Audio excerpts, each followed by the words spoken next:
Well, today we get to teach on one of my favorite passages in the whole Bible and my favorite of the parables that Jesus teaches. Today we're going to talk about the parable of the talents. And because there's so much that I want to say, so much I want to get to, I'm going to dive right in and invite you guys to open up to the book of Matthew, chapter 25. We're going to look at verses 14 to 30. You're welcome to open up your Bible, or if you need a house Bible, there should be one in the seat in front of you. While you guys are turning to Matthew 25, verses 14 to 30, I want to give you some background, some context on this passage. First, this comes from a gospel, which, as we've been reiterating and fused these last few weeks, a gospel is a book of the Bible that tells us about Jesus' time here on earth. We have four of them: Matthew, Mark, Luke, and John, and they're the first four books of the New Testament. Now, this story comes from chapter 25, which is near the end of the book of Matthew, so that tells us that this is happening at the end of Jesus' time here on earth. In fact, shortly after this passage is Jesus' arrest and then the events of Easter weekend. So Jesus is telling this parable right at the end of his ministry here on earth. The second thing to know about this passage is that it is a parable, and Jesus taught in parables throughout the Gospels. A parable is a story that is trying to teach us something. Now, many of the parables that Jesus taught, they're mysterious, and what they mean and what they're about, we're not really sure, right? But this one, it's pretty clear. In fact, Jesus tells us up front what the point is. He opens with the words, "The kingdom of heaven is like." And so what we know from all of this is that everything in this story is Jesus trying to tell us through a story what the kingdom of heaven looks like. And I know when we hear the word heaven, what often comes to mind is something that's after this life. But it's important to know that when Jesus talks about the kingdom of heaven, and when we talk about eternity, it is true that it is something to come. Like, we will experience heaven in its fullness on the other side of this life. But it's not just after our time here. The kingdom of heaven is a place that can be experienced in this life. The kingdom of heaven breaks through in our time here on this earth as well. So as Jesus is talking about the kingdom of heaven, it does mean what is coming, but it also can mean something for here and now. Now, one last note before we dive into the passage. You may have grown up hearing this as the parable of the talents. Our Bible calls it the parable of the three servants. The reason it gets called parable of the talents is because in the original language, the word talent was a denomination of money, and it meant somewhere between 30 and 35 pounds of silver, which, for context, would take about 15 to 20 years to earn at a regular person's wages. The point of that, and our Bible translates it as bags of silver, we're talking about an absurd amount of money. So that's what you should know as we talk about this. So, with all of that established, if you guys are there, Matthew 25, verses 14 to 30, this is what Jesus says. Again, the kingdom of heaven can be illustrated by the story of a man going on a long trip. He called his servants and entrusted his money to them while he was gone. He gave 5 bags of silver to one, 2 bags of silver to another, and 1 bag of silver to the last, dividing it in proportion to their abilities. He then left on his trip. The servant who received the 5 bags of silver began to invest the money and earned 5 more. The servant with 2 bags of silver also went to work and earned 2 more. But the servant who received the 1 bag of silver dug a hole in the ground and hid the master's money. After a long time, their master returned from his trip and called them to give an account of how they had used his money. The servant to whom he had entrusted 5 bags of silver came forward with 5 more. He said, "Master, you gave me 5 bags of silver to invest. I have earned 5 more." The master was full of praise. "Well done, my good and faithful servant. You have been faithful in handling this small amount, so now I will give you many more responsibilities. Let's celebrate together." The servant who had received 2 bags of silver came forward and said, "Master, you gave me 2 bags of silver to invest. I have earned 2 more." The master said, "Well done, my good and faithful servant. You have been faithful in handling this small amount, so now I will give you many more responsibilities. Let's celebrate together." Then the servant with the 1 bag of silver came and said, "Master, I knew you were a harsh man, harvesting crops you didn't plant and gathering crops you didn't cultivate. I was afraid I would lose your money, so I hid it in the earth. Look, here is your money back." But their master replied, "You wicked and lazy servant, if you knew I harvested crops I didn't plant and gathered crops I didn't cultivate, why didn't you deposit my money in the bank? At least I could have made some interest on it." Then he ordered, "Take the money from the servant and give it to the one with the 10 bags of silver. To those who use well what they are given, even more will be given, and they will have an abundance. But from those who do nothing, even what little they have will be taken away. Now throw this useless servant into outer darkness, where there will be weeping and gnashing of teeth." Okay, there's a lot here, and I know it's not exactly an upper of an ending, but there is so much in this passage for every one of us in this room, from kindergartners on up to retirees. But before we get to the application and what it means for us, we need to break down the elements of the story. Because remember, this is a parable. Each part of this is trying to illustrate something. So what do the pieces mean? First, the three servants. The three servants represent any one of us. Because all of us are people who have been given things by God to take care of for the time we are here on earth. And like the servants, when the master returns or when our time comes to a close, we're not going to get to keep any of it. All of us are like these three servants.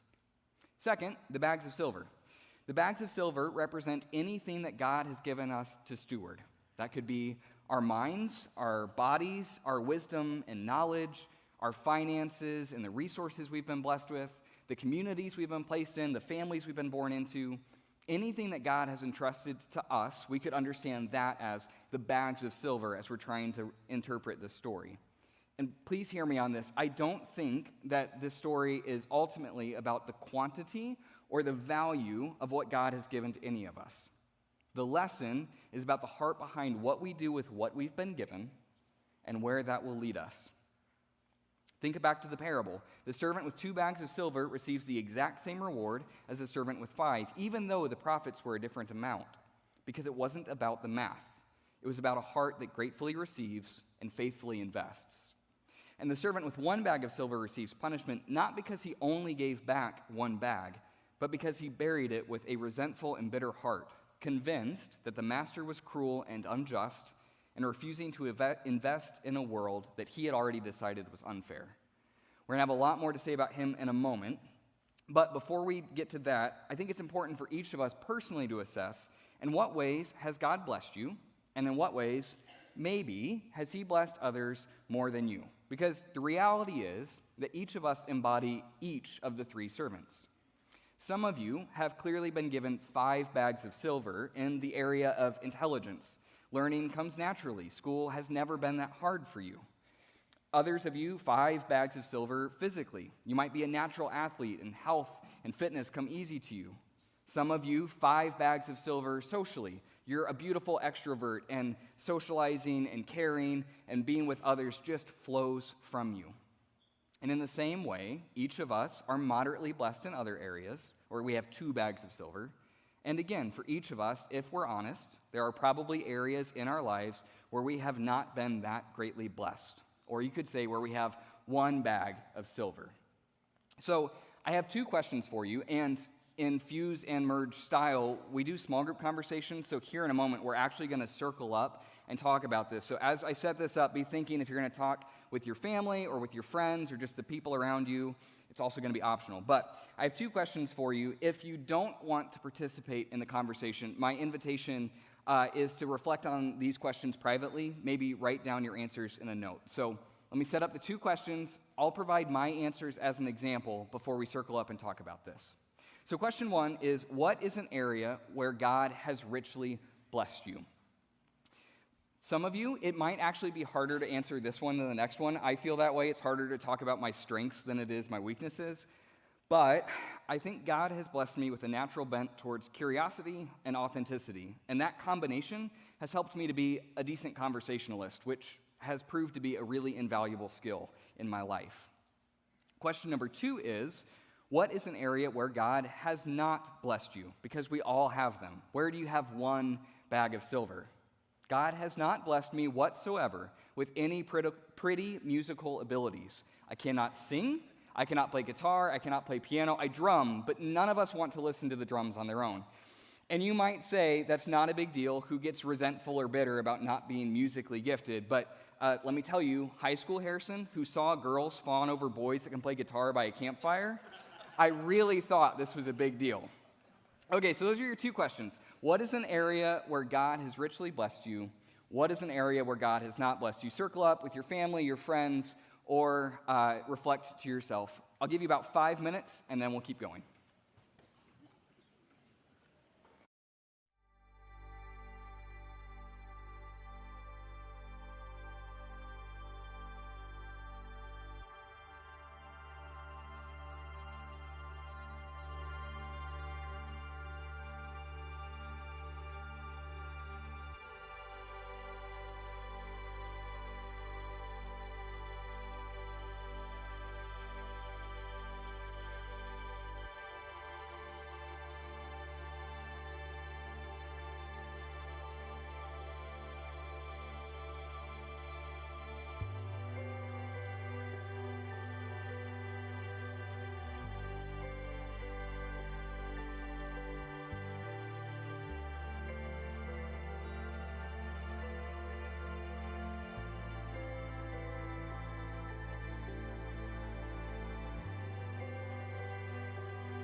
Okay, go ahead and bring your thought to a close. I hope you guys had a good conversation. It was great to hear the chatter, and I was reminded as I was talking with my family as well. It is hard sometimes to name what you're good at. So I hope if like you, it's not easy to talk about your strengths. I hope you have people in your life that can speak into you, because it's good to remember that God has blessed us in some ways. Now, okay, I said that we would spend a lot more time talking on the servant with one bag of silver, because the story clearly has two overarching lessons. One is be like the first two servants, and one is don't be like the third. And here's what I love about how this character is written, the third servant. I feel like he's completely steel-manned, and what I mean by that is that the strongest possible case is made for how he becomes the villain, so to speak. And because of that, it makes him very easy to relate to. Think about it. He's trusted the least of all three servants. And why?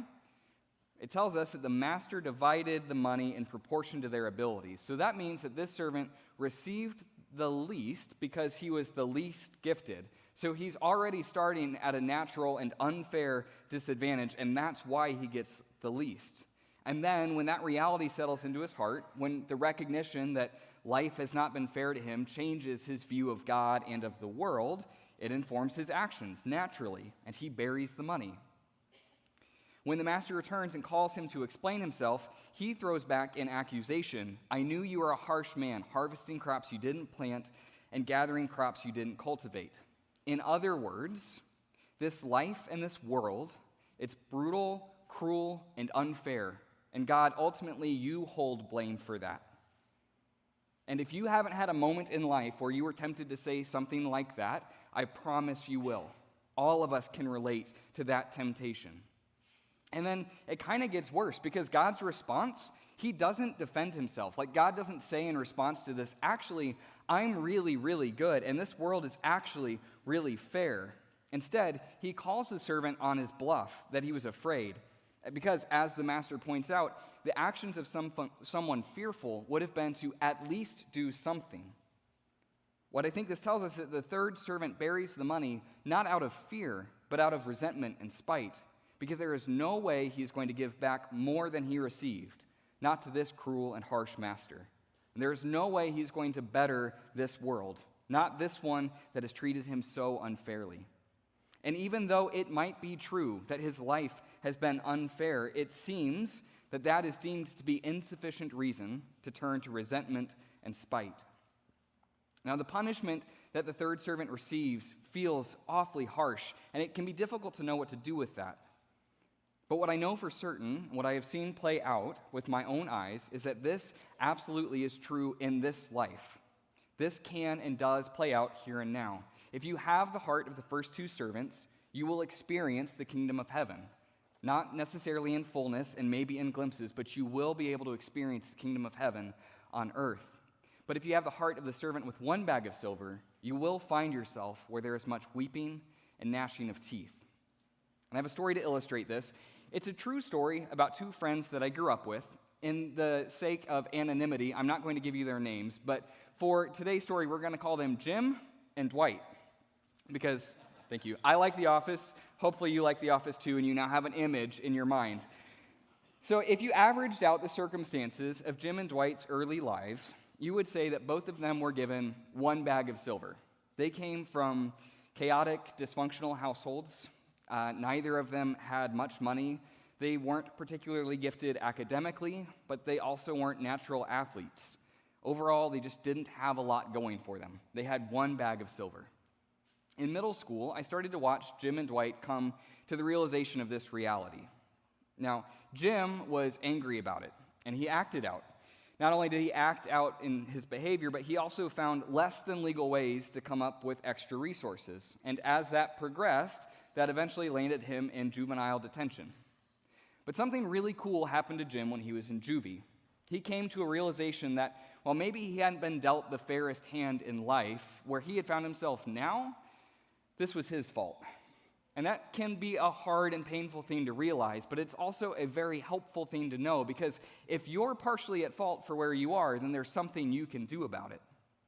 And from that point on, imperfectly granted, but genuinely, Jim aimed up.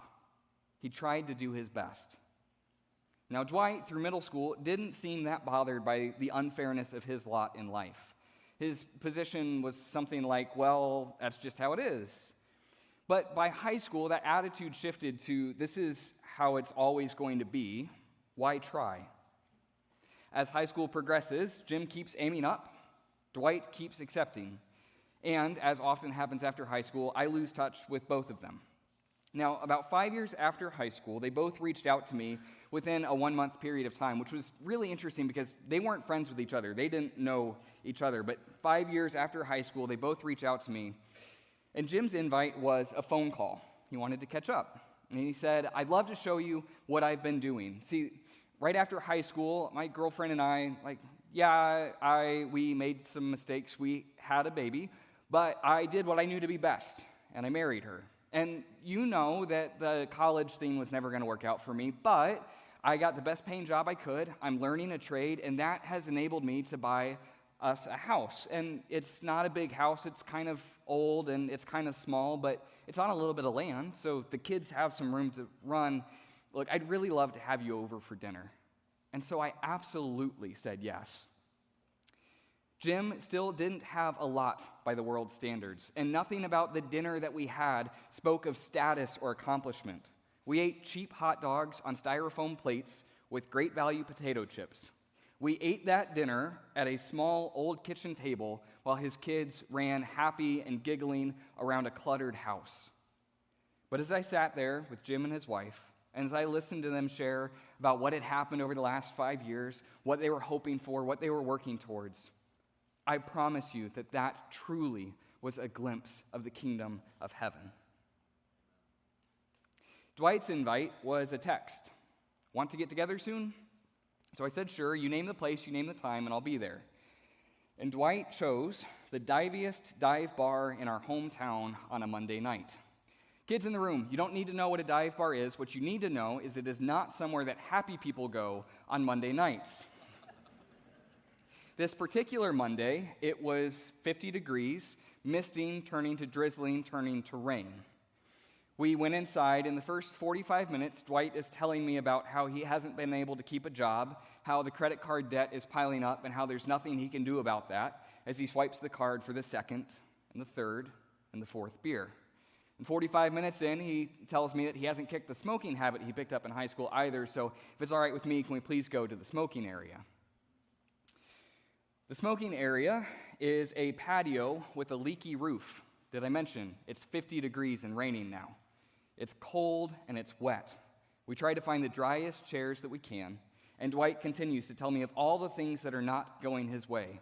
And we're soon joined by another patron of the bar who hears what Dwight's saying and picks up on it, and before I know it, the two of them are going back and forth on everything that's not going well for them and everyone and everything that is at fault from that, from their employers to capitalism to the government to the church. In short, everything and everyone except themselves. And to close out our time together, like the perfect awful cherry on top of it, Dwight shares with me that while he knows the church thing has been meaningful to me and it's worked for me, he has come to the definitive conclusion that the church and all its people are nothing more than a cult.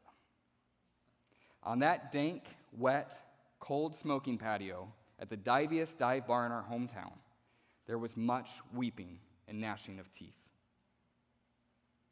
So what do we do with this story, and how do we move forward in light of this? I believe that every one of us in this room could really make a solid case for why we are the servant with one bag of silver, why life has been unfair and cruel, and why God feels like a harsh master who reaps what he does not sow. All of us can look at someone else and see what they've been blessed with that we haven't. Their good grades, their ability to make the team, their stable job, the money that they came from, their healthy kids, their great marriage, their body that cooperates as age goes on. And the truth is that you might be right, but that doesn't seem to be what matters. What matters is what you do with what you've been given.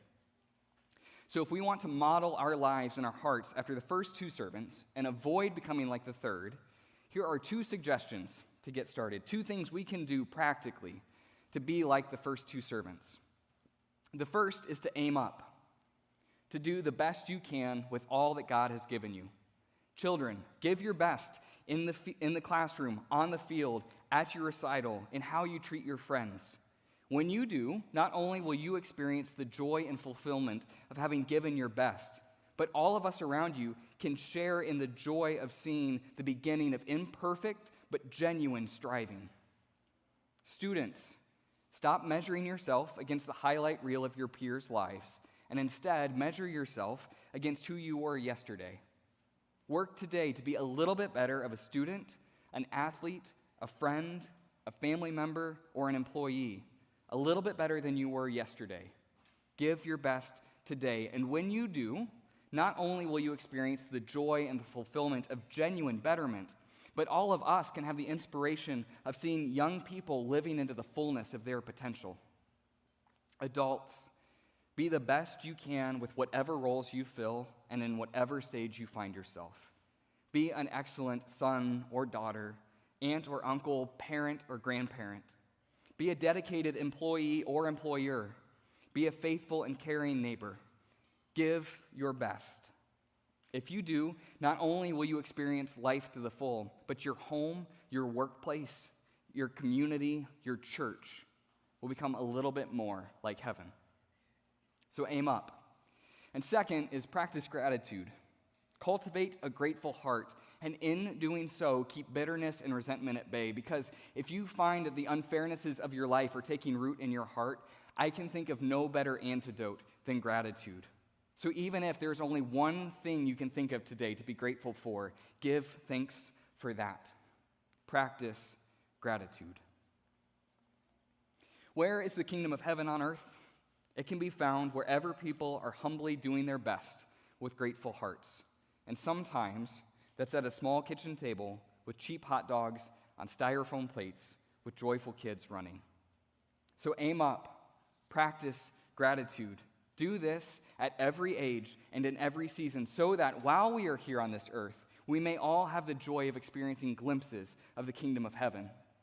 Do this so that when it is your time to return to the Master what he has entrusted to you, you may give back more than you received with a grateful heart. Let me pray. God, we are so thankful that you have given us the honor of entrusting us with gifts and abilities for the time that we are here. It is our desire to honor you with what you have blessed us with. So show us today what it looks like to aim up. Show us today what it looks like to practice gratitude. And as we do that, would your kingdom grow? Would your name be glorified? And in the end, Father, when we return to you, would we be able to give back more than we received from grateful hearts? In Jesus' name, amen.